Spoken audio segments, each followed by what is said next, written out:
मरकजी वज़ीर अक़लियती उमूर मुख्तार अब्बास नकवी ने मदारिस को लेकर उठ रहे तनाज़े पर कहा कि मदारिस को अपनी जानकारी देनी चाहिए।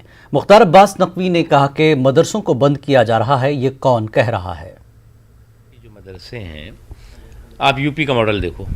यूपी में जितने भी मदरसे हैं वो पोर्टल पे आ गए हैं।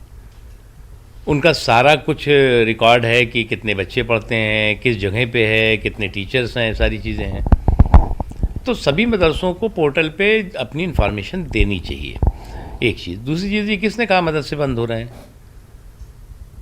जो मुख्य धारा शिक्षा के साथ जो भी मदरसे जुड़ कर के काम कर रहे हैं उनको हम इनकरेज भी करते हैं और हम कहते भी हैं कि उन्हें जो है वो फॉर्मल एजुकेशन है, जैसे इंग्लिश है, हिंदी है, मैथ है या क्षेत्रीय और भाषाएं हैं या और भी जो इम्पोर्टेंट सब्जेक्ट्स हैं वो भी बच्चों को पढ़ाएं। लेकिन अब बयानबाजी लोग करते रहते हैं, तो उसमें बयानबाजी पे के आधार पर आप फैसले मत लीजिए। बाबरी मस्जिद इन्हदाम के मामले में CBI की खुसूसी अदालत के फैसले को इलाहाबाद हाई कोर्ट में चैलेंज किया जाएगा। All India Muslim personal law board